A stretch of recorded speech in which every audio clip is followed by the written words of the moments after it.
इंसान के मन के भीतर एक रहस्यमयी शक्ति काम करती है जो उसे सुबह बिस्तर से उठाती है, उसे संघर्ष करने पर मजबूर करती है और उसे कभी हार न मानने की प्रेरणा देती है।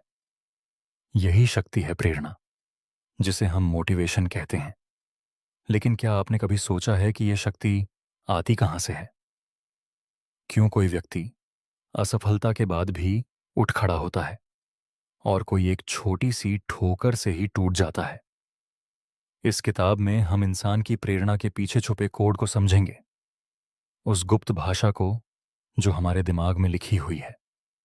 हम जानेंगे कि इच्छा कैसे जन्म लेती है, डर किस तरह हमें रोकता है और सपने किस तरह हमें आगे बढ़ने की ताकत देते हैं। यह सफर सिर्फ जानकारी का नहीं, बल्कि आत्म खोज का है। तो आइए चलते हैं पहले अध्याय की ओर, जहां से शुरू होती है इंसान के मन की वह यात्रा जो हर इंसान के भीतर चलती रहती है, चाहे वह जाने या न जाने। पहला अध्याय, इच्छा का जन्म। हर इंसान के भीतर एक खालीपन होता है और यही खालीपन इच्छा को जन्म देता है। जब बच्चा पैदा होता है तब उसके भीतर भूख की इच्छा होती है, प्यार की इच्छा होती है और सुरक्षा की इच्छा होती है। यही मूल इच्छाएं आगे चलकर बड़ी इच्छाओं में बदल जाती हैं। मनोविज्ञान के अनुसार इच्छा एक प्रकार की कमी का अनुभव है। जब हमें लगता है कि हमारे पास कुछ नहीं है जो हमें चाहिए, तभी इच्छा जागती है। यह कमी शारीरिक भी हो सकती है, जैसे भूख और प्यास, और यह मानसिक भी हो सकती है, जैसे सम्मान और पहचान की चाहत। इंसान का दिमाग लगातार यह आकलन करता रहता है कि उसके पास क्या है और उसे क्या चाहिए। यह अंतर जितना बड़ा होता है, इच्छा की तीव्रता उतनी ही ज्यादा होती है। इच्छा सिर्फ एक भावना नहीं है, यह एक रासायनिक प्रक्रिया भी है। जब हमारे दिमाग में डोपामिन नाम का रसायन रिलीज होता है, तब हमें किसी चीज की चाहत महसूस होती है। यह रसायन हमें यह संकेत देता है कि कोई चीज हमारे लिए फायदेमंद हो सकती है और इसीलिए हमें उसकी ओर बढ़ना चाहिए। यही कारण है कि जब हम किसी नई चीज को देखते हैं, जैसे नया फोन, नया कपड़ा या नया अवसर, तब हमारे भीतर एक उत्साह जागता है। यह उत्साह डोपामिन की वजह से ही पैदा होता है। लेकिन यहां एक दिलचस्प बात है, डोपामिन सिर्फ चीज पाने पर खुश नहीं करता, बल्कि चीज की चाहत में ही सबसे ज्यादा सक्रिय होता है। यानी इंतजार करते समय हमें जो उत्तेजना महसूस होती है, वह असल में पाने के बाद की खुशी से भी ज्यादा तीव्र हो सकती है।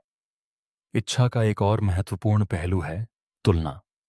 इंसान हमेशा अपने आसपास के लोगों से अपनी तुलना करता रहता है।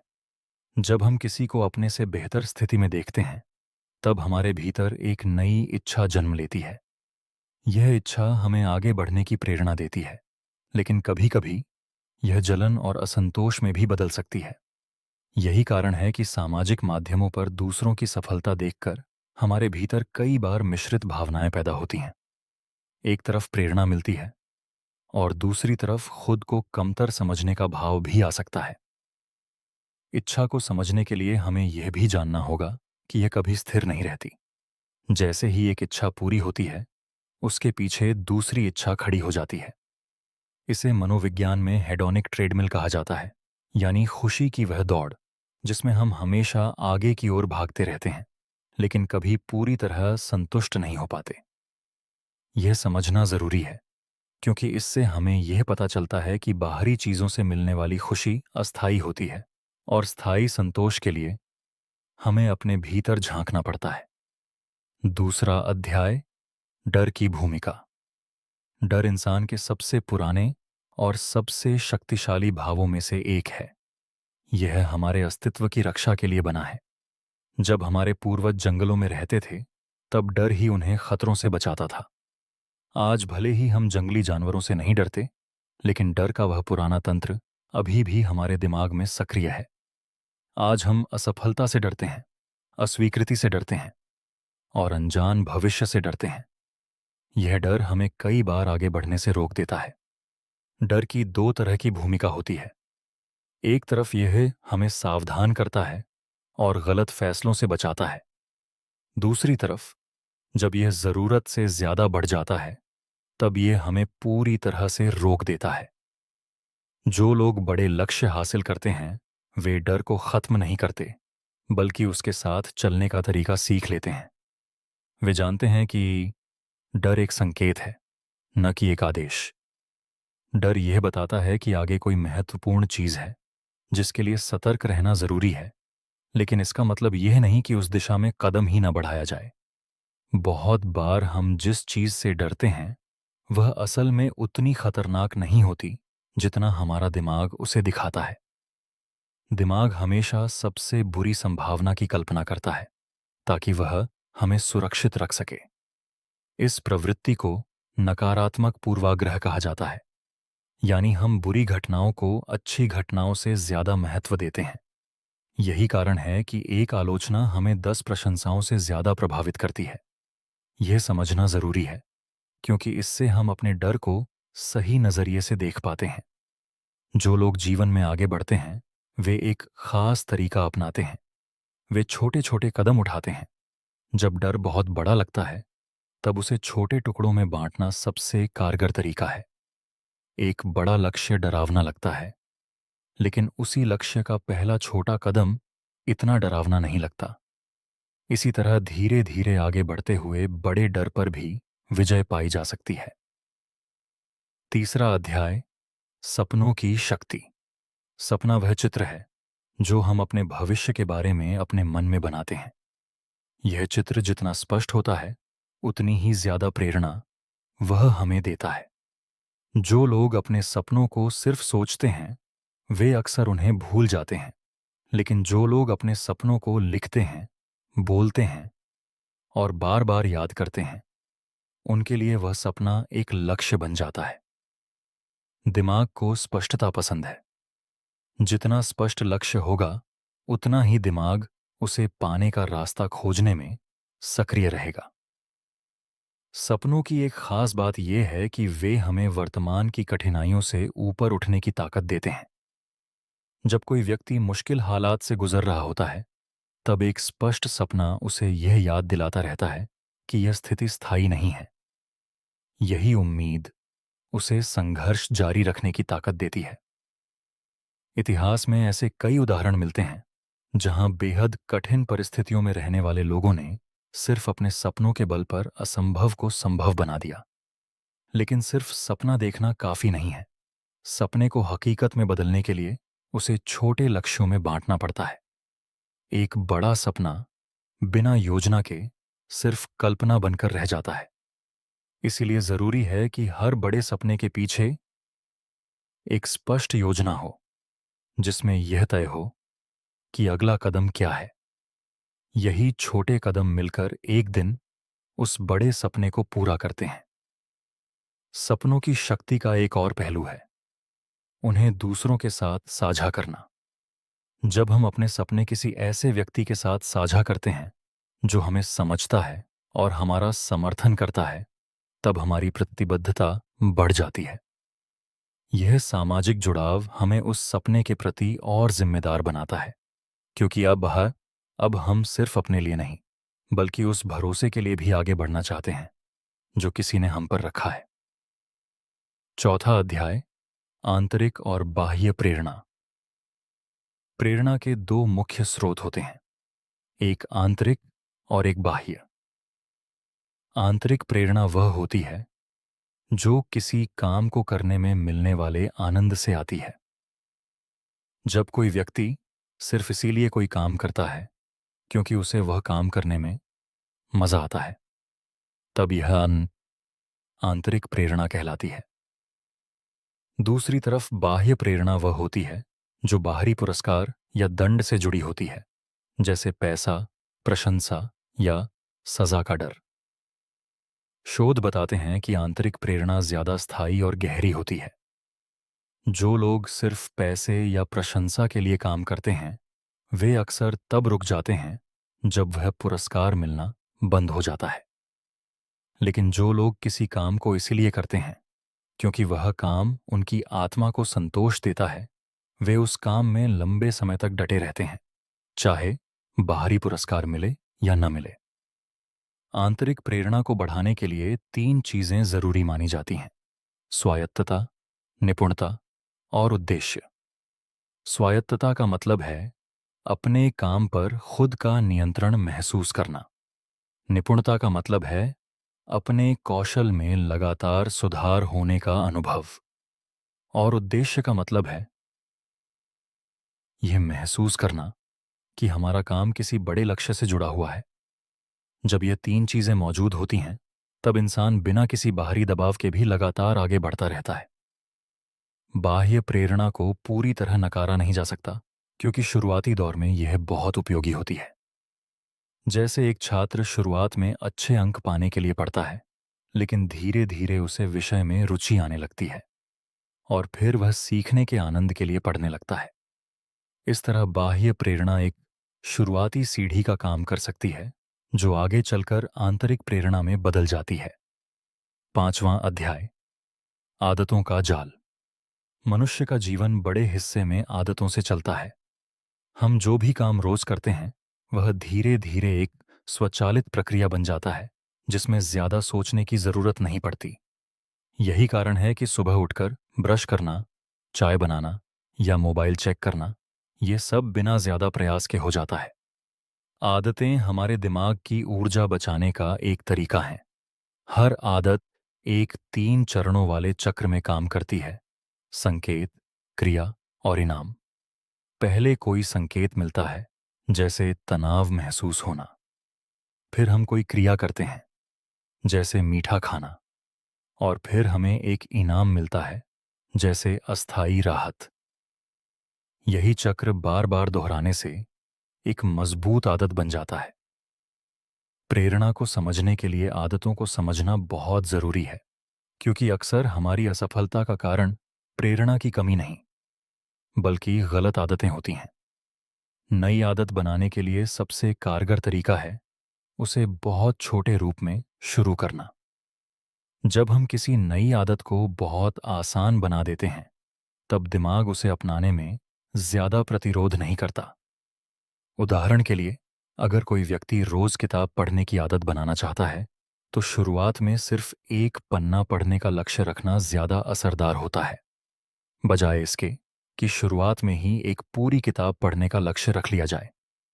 पुरानी आदतों को तोड़ना भी एक चुनौती है, लेकिन यह असंभव नहीं है। पुरानी आदत को पूरी तरह मिटाने के बजाय उसकी क्रिया को बदलना ज्यादा कारगर होता है। यानी संकेत वही रहता है, लेकिन उस संकेत के बाद की क्रिया बदल दी जाती है। जैसे अगर कोई व्यक्ति तनाव में मीठा खाता है, तो उसे तनाव में टहलने की नई क्रिया से बदला जा सकता है। इस तरह धीरे धीरे पुराना चक्र कमजोर होता है और नया चक्र मजबूत होता है। 6वां अध्याय, असफलता का मनोविज्ञान। असफलता हर इंसान के जीवन का हिस्सा है, लेकिन हर इंसान इसे अलग तरह से देखता है। कुछ लोग असफलता को अपनी काबिलियत की कमी मानते हैं और इसीलिए हार मान लेते हैं। दूसरी तरफ कुछ लोग असफलता को सीखने का एक अवसर मानते हैं और इसीलिए आगे बढ़ते रहते हैं। यह अंतर इस बात पर निर्भर करता है कि व्यक्ति की मानसिकता स्थिर है या विकासशील। स्थिर मानसिकता वाले लोग मानते हैं कि उनकी क्षमता जन्म से तय है और इसे बदला नहीं जा सकता। इसीलिए जब वे असफल होते हैं, तब वे इसे अपनी सीमा का प्रमाण मान लेते हैं। दूसरी तरफ विकासशील मानसिकता वाले लोग मानते हैं कि क्षमता को मेहनत और अभ्यास से बढ़ाया जा सकता है। इसीलिए वे असफलता को अंत नहीं, बल्कि एक पड़ाव मानते हैं, जिससे सीख कर आगे बढ़ा जा सकता है। असफलता के बाद उठने की क्षमता को मनोविज्ञान में मनोवैज्ञानिक दृढ़ता कहा जाता है। यह क्षमता जन्मजात नहीं होती, बल्कि इसे विकसित किया जा सकता है। जो लोग अपने जीवन में बार बार कठिनाइयों का सामना करते हैं और उनसे सीखते हैं, उनकी यह क्षमता धीरे धीरे मजबूत होती जाती है।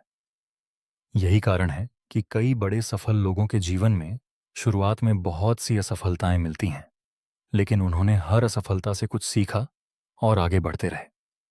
असफलता का डर अक्सर असफलता से भी ज्यादा नुकसान पहुंचाता है। यह डर इंसान को कोशिश करने से ही रोक देता है। इसीलिए जरूरी है कि हम असफलता को अपनी पहचान का हिस्सा न बनाएं, बल्कि उसे सिर्फ एक घटना के रूप में देखें। यह सोचना कि मैं असफल हो गया अलग बात है, और यह सोचना कि यह कोशिश असफल हो गई बिल्कुल अलग बात है। यह छोटा सा अंतर हमारी मानसिकता पर बहुत बड़ा प्रभाव डालता है। 7वां अध्याय, उद्देश्य की खोज। जब इंसान के जीवन में एक स्पष्ट उद्देश्य होता है, तब उसकी प्रेरणा बहुत गहरी हो जाती है। उद्देश्य वह कारण है जो हमें यह बताता है कि हम जो कर रहे हैं वह क्यों जरूरी है। जिन लोगों के जीवन में उद्देश्य की कमी होती है, वे अक्सर अपने भीतर एक खालीपन महसूस करते हैं, चाहे उनके पास बाहरी सफलता कितनी भी हो। उद्देश्य की खोज एक भीतर की यात्रा है। इसके लिए खुद से कुछ सवाल पूछने जरूरी हैं, जैसे मुझे किस काम को करते समय समय का एहसास नहीं होता, मुझे किस तरह की समस्याओं को हल करने में सबसे ज्यादा संतोष मिलता है, और अगर पैसे की चिंता न हो तो मैं अपना समय किस काम में लगाना चाहूंगा। इन सवालों के जवाब हमें अपने उद्देश्य के करीब ले जाते हैं। उद्देश्य हमेशा एक बड़ी और भव्य चीज ही नहीं होता। कई बार छोटे छोटे कामों में भी गहरा उद्देश्य छिपा होता है, जैसे अपने परिवार की देखभाल करना या अपने आसपास के लोगों की मदद करना। उद्देश्य की गहराई इस बात में नहीं है कि वह कितना बड़ा दिखता है, बल्कि इस बात में है कि वह हमारे भीतर कितना सच्चा महसूस होता है। 8वां अध्याय, ऊर्जा और इच्छा शक्ति का संतुलन। इच्छा शक्ति एक सीमित संसाधन है, ठीक वैसे ही जैसे शरीर की शारीरिक ऊर्जा सीमित होती है। जब हम दिन भर बहुत सारे फैसले लेते हैं, तब हमारी इच्छा शक्ति धीरे धीरे कम होती जाती है। यही कारण है कि दिन के अंत में हमें गलत फैसले लेने का खतरा ज्यादा होता है, क्योंकि उस समय हमारी मानसिक ऊर्जा कम बची होती है। इस समस्या से बचने के लिए सबसे कारगर तरीका है महत्वपूर्ण फैसलों को दिन के शुरुआती समय में लेना, जब हमारी इच्छा शक्ति सबसे ज्यादा होती है। इसके साथ ही रोजमर्रा के छोटे फैसलों को आदत बनाकर स्वचालित कर देना भी फायदेमंद होता है, ताकि उन फैसलों में इच्छा शक्ति खर्च न हो और वह बड़े फैसलों के लिए बची रहे। नींद, भोजन और आराम का सीधा संबंध हमारी इच्छा शक्ति से होता है। जब शरीर थका हुआ होता है, तब दिमाग भी कमजोर पड़ जाता है और प्रेरणा बनाए रखना मुश्किल हो जाता है। इसीलिए शारीरिक देखभाल को नजरअंदाज नहीं किया जा सकता, अगर हमें लंबे समय तक प्रेरित रहना है। 9वां अध्याय, सामाजिक प्रभाव और प्रेरणा। इंसान एक सामाजिक प्राणी है और उसकी प्रेरणा पर उसके आसपास के लोगों का गहरा प्रभाव पड़ता है। जब हम ऐसे लोगों के साथ रहते हैं जो खुद मेहनती और महत्वाकांक्षी हैं, तब हमारे भीतर भी वही गुण विकसित होने लगते हैं। इसके विपरीत जब हम नकारात्मक और निराशावादी लोगों के साथ रहते हैं, तब हमारी प्रेरणा भी धीरे धीरे कमजोर पड़ने लगती है। यह प्रभाव इतना गहरा होता है कि कई बार हमें इसका एहसास भी नहीं होता। इसीलिए जरूरी है कि हम सोच समझकर अपने आसपास का माहौल चुनें। जिन लोगों के साथ हम सबसे ज्यादा समय बिताते हैं, वे धीरे धीरे हमारी सोच, हमारी आदतें और हमारे लक्ष्यों को प्रभावित करते हैं। सामाजिक जिम्मेदारी भी प्रेरणा का एक बड़ा स्रोत है। जब हम किसी और के प्रति जिम्मेदार होते हैं, तब हमारी प्रतिबद्धता बढ़ जाती है। यही कारण है कि टीम में काम करने पर अक्सर इंसान अकेले काम करने से ज्यादा मेहनत करता है, क्योंकि उसे पता होता है कि उसका काम सिर्फ उसके अपने लिए नहीं, बल्कि दूसरों के लिए भी जरूरी है। 10वां अध्याय, स्थायी प्रेरणा का रहस्य। अंत में सबसे महत्वपूर्ण सवाल यह है कि प्रेरणा को स्थायी कैसे बनाया जाए। प्रेरणा कोई एक बार मिलने वाली चीज नहीं है, यह एक प्रक्रिया है जिसे रोज पोषित करना पड़ता है। जो लोग सिर्फ एक भाषण सुनकर या एक किताब पढ़कर हमेशा के लिए प्रेरित रहने की उम्मीद करते हैं, वे अक्सर निराश हो जाते हैं। स्थायी प्रेरणा के लिए सबसे जरूरी है अपने लक्ष्यों को नियमित रूप से याद करना, अपनी प्रगति को मापना और छोटी छोटी जीत का। जब हम अपनी छोटी सफलताओं को नजरअंदाज करते हैं और सिर्फ बड़े लक्ष्य पर ध्यान देते हैं, तब रास्ता बहुत लंबा और थका देने वाला लगता है। लेकिन जब हम हर छोटे कदम की सराहना करते हैं, तब यात्रा खुद में आनंददायक बन जाती है। अंत में, इंसान की प्रेरणा का सबसे गहरा रहस्य यही है कि यह बाहर से नहीं, भीतर से आती है। चाहे इच्छा हो, डर हो, सपना हो या उद्देश्य हो, यह सब कुछ हमारे भीतर ही मौजूद है।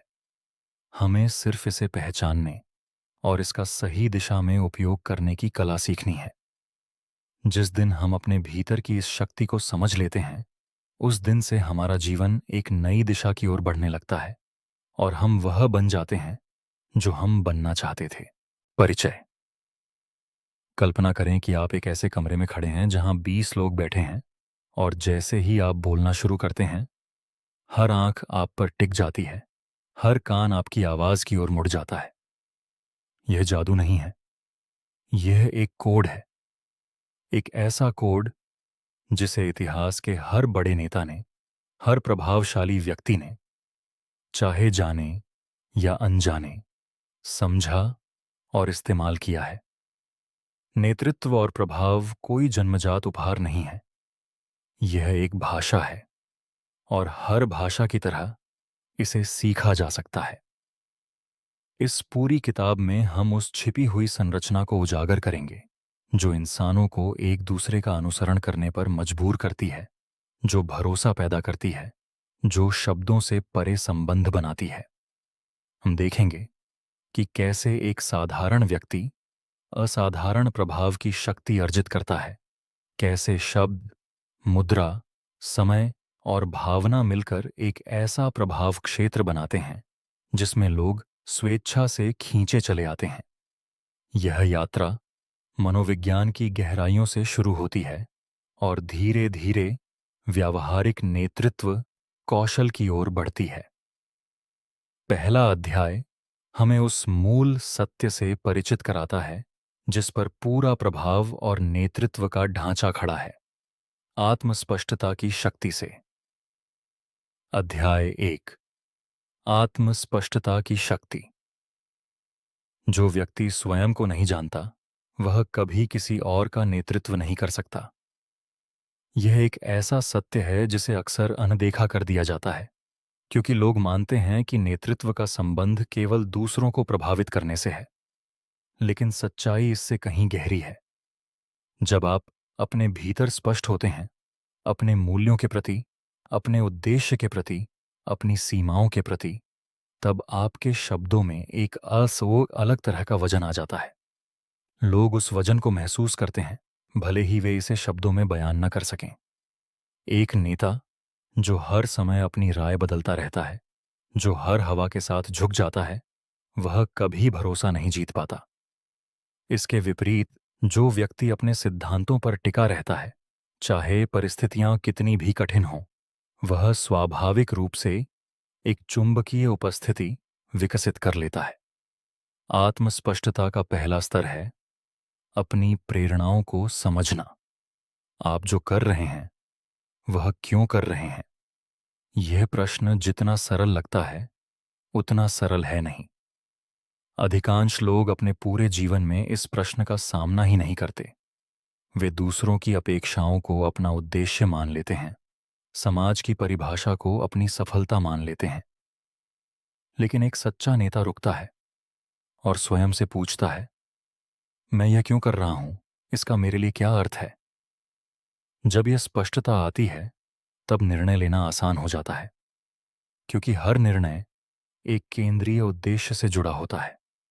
दूसरा स्तर है अपनी कमजोरियों को स्वीकार करना। यह विरोधाभासी लग सकता है, लेकिन जो नेता अपनी कमजोरियों को छुपाने की कोशिश करता है, वह असहाय से असुरक्षित दिखता है। इसके विपरीत, जो खुलकर अपनी सीमाओं को स्वीकार करता है और उन्हें संभालने के लिए ठोस रणनीति बनाता है, वह कहीं अधिक भरोसेमंद दिखता है। लोग पूर्णता का अनुसरण नहीं करते, वे प्रामाणिकता का अनुसरण करते हैं। एक नेता जो कहता है, मुझे इस क्षेत्र में अनुभव की कमी है, इसलिए मैं अपनी टीम के अनुभवी सदस्यों की सलाह लूंगा, वह कमजोर नहीं बल्कि बुद्धिमान दिखता है। तीसरा स्तर है अपनी भावनाओं को पहचानना और उन्हें नियंत्रित करना। नेतृत्व अक्सर दबाव की स्थितियों में परखा जाता है। जब परिस्थितियां कठिन हो जाती हैं, जब असफलता सामने खड़ी होती है, तब एक नेता की वास्तविक प्रकृति सामने आती है। जो व्यक्ति अपनी भावनाओं को समझता है, वह क्रोध में निर्णय नहीं लेता, भय में पीछे नहीं हटता, बल्कि शांत मन से स्थिति का आकलन करता है। यह शांति अपने आप में एक शक्तिशाली संकेत है, जो दूसरों को आश्वस्त करता है कि सब कुछ नियंत्रण में है। आत्मस्पष्टता केवल आंतरिक प्रक्रिया नहीं है, यह बाहरी व्यवहार में भी प्रतिबिंबित होती है। जब आप स्पष्ट होते हैं, तो आपकी भाषा सीधी हो जाती है, आपके वाक्य संक्षिप्त और सटीक होते हैं। आप घुमा फिराकर बात नहीं करते, आप वही कहते हैं जो आप वास्तव में मानते हैं। यह सीधापन, यह स्पष्टता धीरे धीरे आपके आसपास एक ऐसा वातावरण बना देती है जिसमें लोग आपकी बात पर भरोसा करना शुरू कर देते हैं, क्योंकि वे जानते हैं कि आप जो कहेंगे वही करेंगे। अध्याय 2, भरोसे की वास्तुकला। भरोसा किसी रिश्ते की नींव है, और यह नींव एक दिन में नहीं बनती। यह छोटे छोटे कार्यों के माध्यम से समय के साथ धीरे धीरे बनती है, लेकिन एक बार टूट जाने पर इसे दोबारा बनाना अत्यंत कठिन हो जाता है। इसीलिए हर नेता, हर प्रभावशाली व्यक्ति को भरोसे की वास्तुकला को गहराई से समझना आवश्यक है। भरोसे का पहला स्तंभ है निरंतरता। जब आपके शब्द और कर्म एक समान होते हैं, समय के साथ, तब दूसरे लोग आप पर निर्भर होना सीखते हैं। यदि आज आप दयालु हैं और कल कठोर, यदि आज आप समय के पक्के हैं और कल लापरवाह, तो लोग आपका अनुमान नहीं लगा सकते, और जिस व्यक्ति का अनुमान नहीं लगाया जा सकता, उस पर भरोसा नहीं किया जा सकता। निरंतरता का अर्थ यह नहीं कि आप कभी नहीं बदलें, बल्कि यह कि आपके मूल मूल्य स्थिर रहें, भले ही परिस्थितियां बदलती रहें। भरोसे का दूसरा स्तंभ है पारदर्शिता। लोग उन नेताओं पर भरोसा करते हैं जो उन्हें अंधेरे में नहीं रखते। जब आप अपनी टीम को बताते हैं कि क्या हो रहा है, चाहे खबर अच्छी हो या बुरी, तब आप एक ऐसा वातावरण बनाते हैं जिसमें लोग सुरक्षित महसूस करते हैं।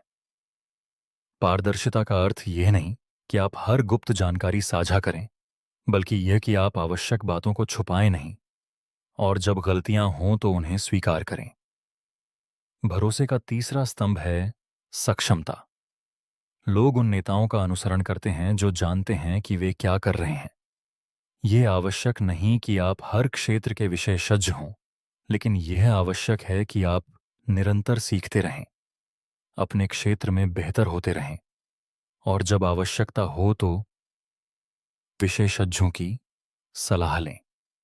एक नेता जो सीखने को रोक देता है, वह धीरे धीरे अपनी विश्वसनीयता खोने लगता है। भरोसे का चौथा स्तंभ है सहानुभूति।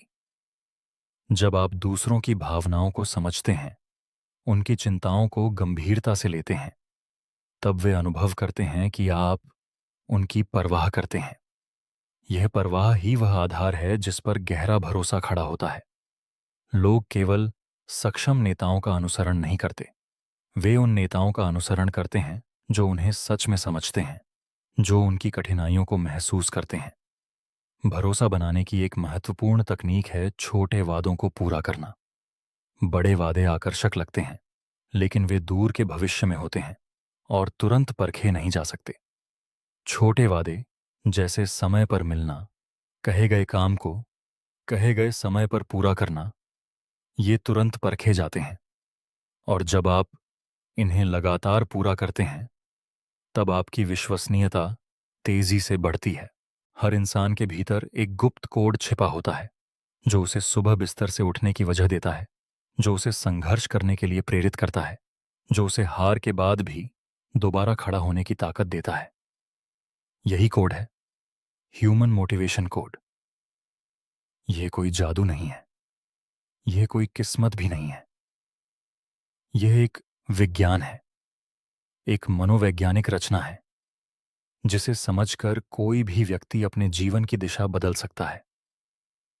हम सब अक्सर सोचते हैं कि कुछ लोग जन्म से ही महत्वाकांक्षी होते हैं और कुछ लोग हमेशा आलसी रहते हैं, लेकिन सच्चाई इससे कहीं ज्यादा गहरी है। प्रेरणा कोई स्थिर गुण नहीं है, यह एक बहता हुआ झरना है जो सही परिस्थितियों में बहता है और गलत परिस्थितियों में सूख जाता है।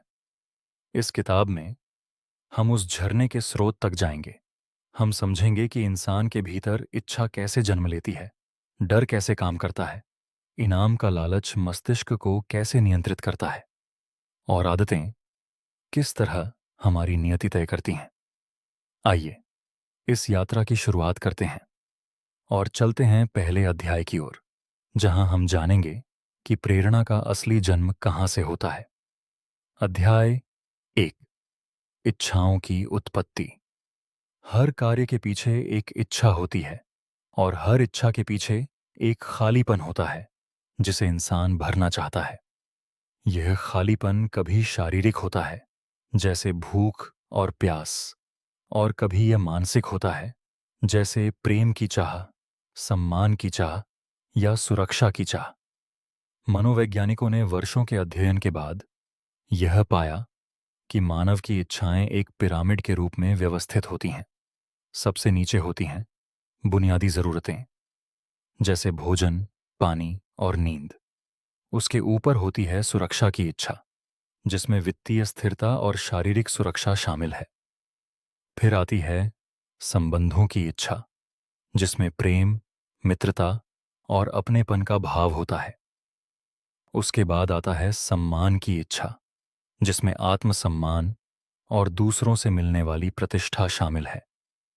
और सबसे ऊपर होती है आत्म साक्षात्कार की इच्छा, जिसमें इंसान अपनी पूरी क्षमता को पहचानना और उसे जीना चाहता है। जब तक नीचे की इच्छाएं पूरी नहीं होती, तब तक ऊपर की इच्छाएं जागृत नहीं होती। यही कारण है कि भूखा इंसान कला के बारे में नहीं सोचता और डरा हुआ इंसान रचनात्मकता के बारे में नहीं सोच सकता। लेकिन यह पिरामिड स्थिर नहीं है, यह हर इंसान के अनुभवों के अनुसार बदलता रहता है। कोई भूखा रहकर भी अपने सम्मान की रक्षा करता है और कोई सुरक्षित होते हुए भी आत्म साक्षात्कार की तलाश में जीवन भर भटकता रहता है। इच्छा का जन्म तब होता है जब वर्तमान स्थिति और इच्छित स्थिति के बीच एक अंतर महसूस होता है। यह अंतर ही वह घर्षण पैदा करता है जो इंसान को कार्य करने के लिए प्रेरित करता है। जितना बड़ा यह अंतर होता है, उतनी ही तीव्र इच्छा होती है। लेकिन यदि यह अंतर बहुत बड़ा हो जाए तो इंसान निराश होकर हार मान लेता है। इसलिए प्रेरणा का संतुलन बहुत महत्वपूर्ण है। सही मात्रा में अंतर इंसान को आगे बढ़ाता है और बहुत अधिक अंतर इंसान को तोड़ देता है। यही कारण है कि छोटे छोटे लक्ष्य बड़े सपनों से ज्यादा असरदार साबित होते हैं, क्योंकि वे यह अंतर इतना बड़ा नहीं होने देते कि इंसान हिम्मत खो दे। अध्याय 2। मस्तिष्क की पुरस्कार प्रणाली। मानव मस्तिष्क के भीतर एक रासायनिक प्रणाली काम करती है जिसे पुरस्कार प्रणाली कहा जाता है, और इसका मुख्य संदेशवाहक है डोपामिन। यह रसायन तब निकलता है जब हमें कुछ अच्छा मिलने की उम्मीद होती है या जब हमें वास्तव में कुछ अच्छा मिल जाता है। दिलचस्प बात यह है कि डोपामिन केवल इनाम पाने पर ही नहीं निकलता, बल्कि उससे ज्यादा यह इनाम की प्रतीक्षा में निकलता है। इसी कारण लोग किसी काम की शुरुआत में बहुत उत्साहित होते हैं और परिणाम मिलने के बाद वह उत्साह थोड़ा कम हो जाता है। यह प्रणाली हमें शिकार करने वाले पूर्वजों से विरासत में मिली है, जब अनिश्चितता में भोजन ढूंढना ही जीवन का तरीका था। आज के समय में यही प्रणाली हमें सोशल मीडिया पर सूचनाएं देखने, खेल खेलने या नई चीजें खरीदने के लिए प्रेरित करती है। जब इनाम अनिश्चित होता है, तो डोपामिन का प्रभाव और भी तीव्र हो जाता है। यही कारण है कि जुआ इतना आकर्षक होता है, क्योंकि वहां जीत की अनिश्चितता मस्तिष्क को बार बार उत्तेजित करती रहती है। प्रेरणा को समझने के लिए हमें यह समझना जरूरी है कि मस्तिष्क केवल परिणाम से खुश नहीं होता, वह प्रगति को महसूस करने से भी खुश होता है। जब इंसान किसी लक्ष्य की ओर थोड़ा भी आगे बढ़ता है, तो उसका मस्तिष्क उसे एक छोटा सा इनाम इनाम देता है, जो उसे आगे बढ़ने के लिए प्रोत्साहित करता है। इसी सिद्धांत का उपयोग खेलों और एप्लीकेशनों में किया जाता है, जहां छोटे छोटे स्तर और बैज दिए जाते हैं, ताकि उपयोगकर्ता प्रेरित रहे।